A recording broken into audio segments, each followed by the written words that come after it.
Pada materi pelajaran bahasa Indonesia hari ini, yaitu kita akan pelajari pada bab 7, aku ingin memahami sebuah cerita dalam sebuah gambar yang terdapat pada buku paket halaman 189.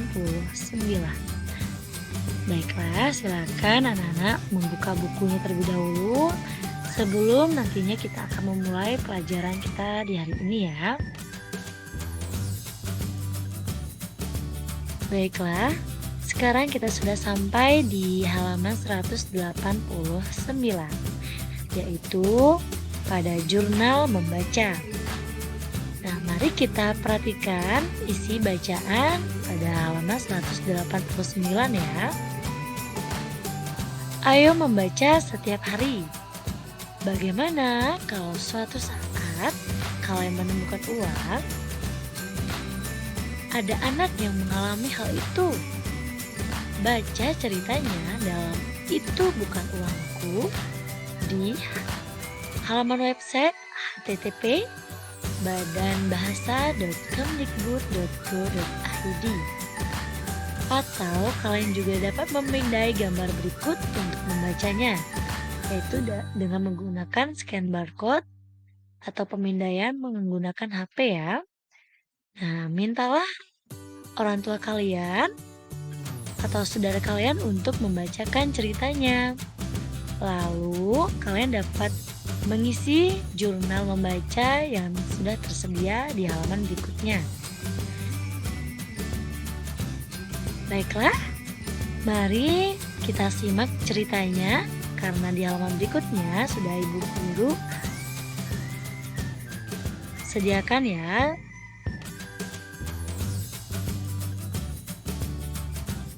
Baiklah anak-anak, sekarang Ibu Guru akan menampilkan isi dalam cerita yang berjudul Itu Bukan Uangku. Sebelum Ibu Guru membacakan cerita ini, Ibu Guru ingin menyampaikan cerita yang sangat menarik ini diciptakan oleh Bapak penulis, yaitu yang bernama Bapak Sabir.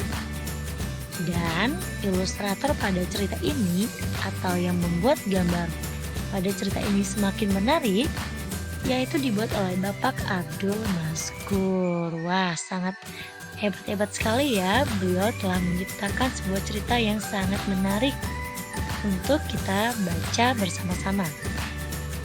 Oke, baiklah anak-anak. Sudah tidak sabar ya untuk mendengarkan cerita yang berjudul Itu Bukan Uangku. Baik, sekarang Ibu Guru akan membacakan ceritanya. Anak-anak, harap disimak dengan baik ya. Di sebuah TK bernama TK Anak Jujur, terdapat seorang anak yang bernama Mahfud. Dia sedang berada di halaman sekolah. Seketika dia berkata, "Aku menemukan uang baru. Aku harus mencari pemiliknya."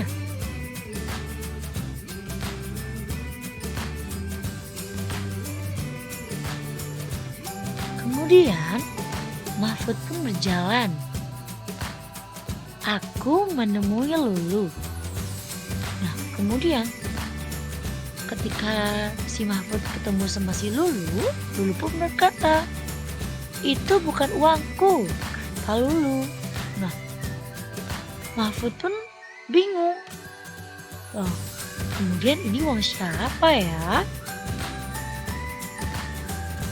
Dia pun terus bertanya-tanya dalam hatinya karena dia tidak tahu. Kemudian dia pun terus berjalan sambil berpikir, "Jadi ini uang siapa ya? Pemiliknya pasti sedih. Oh, aku ingat, Riri suka jajan." Nah, ia pun membayangkan temannya yang bernama Riri. Kemudian Mahfud pun bergegas ke kantin mencari si Riri. Sesampainya di kantin, Mahfud pun ketemu dengan si Riri. Aku menemui Riri. Kemudian Mahfud menyampaikan bahwa dia menemukan uang kepada si Riri. Riri pun berkata, "Itu bukan uangku," kata Riri. Riri tak mau ambil uang itu. Wah, lagi-lagi Mahfud pun dibuat bingung. Kemudian Mahfud pun saat di jalan setelah menemui Riri, ia pun bertemu dengan ibu gurunya. Aku menemui ibu guru. Nah, kemudian saat si Mahfud mengatakan bahwa ia menemukan uang, ibu pun berkata, "Kamu anak jujur," kata ibu guru. Si Mahfud dikatakan jujur karena ia ingin sekali mengembalikan uang yang ia temukan itu kepada pemiliknya. Anak-anak, perbuatan Mahfud ini sangat patut untuk dicontoh ya. Nah, kemudian Mahfud pun terus berjalan hingga sampai di depan puspam sekolahnya. Aku menemui satpam sekolah. Ternyata uang itu miliknya. Wah, Mahfud pun sangat senang karena uang yang ia temui sudah bisa ditemukan oleh pemiliknya.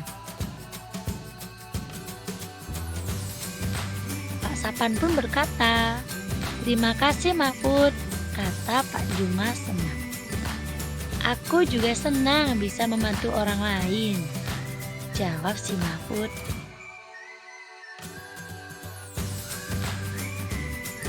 Nah, anak-anak, dari cerita tadi, apa yang sudah kalian bisa tangkap? Sangat bagus sekali ya ceritanya, yaitu banyak nilai yang terkandung di dalamnya. Ada nilai kejujuran dan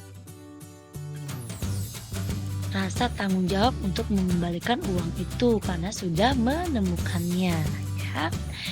Baiklah anak-anak, sekarang ada latihan nih yang harus kalian kerjakan dalam jurnal membaca yang terdapat pada buku paket kalian ya. Nah, pada jurnal membaca ini yang anak-anak harus lengkapi yaitu dari nama kalian, kemudian judul buku yang tadi sudah ibu guru bacakan kepada kalian, kemudian nama penulisnya, kemudian juga nama ilustratornya. Nah, tadi sudah ibu guru bacakan ya siapa nama penulis dan ilustratornya. Jika anak-anak menyimak dengan baik, ibu guru yakin kalian pasti bisa menjawabnya. Nah, kemudian ibu guru ingin bertanya, apakah kalian suka dengan cerita yang tadi ibu guru bacakan? Nah, coba sekarang gambarkan dan warnai uang biru yang ditemukan di buku ini. Coba sekarang Bu Guru tanya, uang biru itu nilainya berapa? Ya benar sekali ya, uang biru itu yang dipegang oleh Mahfud itu adalah uang pecahan selembar 50.000. Oke, anak-anak pintar sekali ya. Nah, apalagi jumlahnya sangat besar nominalnya dan Mahfud sudah jujur saat menemukan uang. Itu sangat patut untuk kalian tiru ya, harus bersikap jujur dan bertanggung jawab saat menemukan uang. Oke, ibu guru lanjutkan kembali ya. Kalian juga dapat menggambar uang yang ada di rumah lalu mewarnai gambar uang itu. Mintalah izin dulu kepada ayah, ibu, atau wali kalian untuk menggunakan uang itu. Jadi anak-anak boleh bertanya kepada orang tua ataupun saudara jika misalnya di rumah kalian mempunyai uang pecahan senilai 50.000. Nanti anak-anak dapat menggambarnya di buku tulis kalian ya dengan cara menulis dulu jurnal membacanya dari nama kalian, judul buku, nama penulis, kemudian nama ilustratornya. Kemudian di bawahnya itu barulah anak-anak menggambar uang pecahan 50.000 dengan diwarnai dengan warna biru ya. Oke. Ibu guru yakin anak semua pasti bisa. Tugas ini silakan anak-anak kerjakan di buku latihan bahasa Indonesia.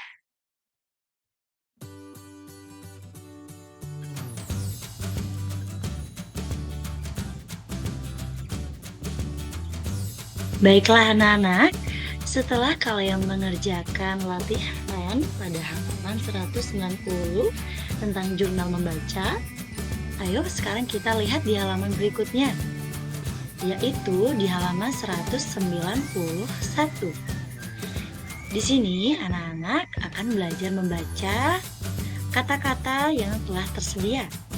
Di sini terdapat kata susu, buku, sapi, topi, biru. Bisakah kalian membaca kata-kata berikut? Ayo kita ulangi bersama-sama ya. Susu, buku, sapi, topi, biru. Oke, pintar sekali anak-anak. Nah, sekarang kalian coba latihan di rumah untuk membaca kata-kata tersebut ya. Setelah anak-anak membaca kata-kata tersebut, mari kita belajar membuat kalimat sederhana dengan kata-kata yang telah tersedia tersebut ya. Sebelumnya tentu kita sudah pernah belajar membuat kalimat sederhana. Sekarang coba ibu guru ingin anak-anak belajar membuat kalimat sederhana dan menuliskannya di buku latihan kalian. Ibu guru yakin kalian semua pasti bisa jika ini mau berusaha. Baiklah anak-anak, semoga dapat dipahami ya. Latihan hari ini silakan langsung ditulis di buku latihan bahasa Indonesianya. Baiklah anak-anak, itu tadi materi bahasa Indonesia serta latihan yang dapat anak-anak kerjakan di rumah. Ibu guru berharap anak-anak semuanya dapat mengerjakannya dengan baik ya. Jika terdapat kendala, anak-anak dapat meminta bantuan dari ibu atau bapak di rumah maupun saudara kalian. Atau anak-anak juga dapat bertanya langsung kepada ibu guru melalui chat pribadi maupun melalui grup kita secara virtual. Baiklah anak-anak, sekian pada pertemuan kita hari ini. Silakan tugas dapat kalian kerjakan di buku latihan. Serta jika ada materi yang masih anak-anak lupa, silakan diulang kembali materi yang tadi sudah Bu Guru jelaskan ya. Baiklah anak-anak, sekian untuk hari ini. Sampai jumpa di pertemuan berikutnya. Tetap semangat belajar dan selamat pagi.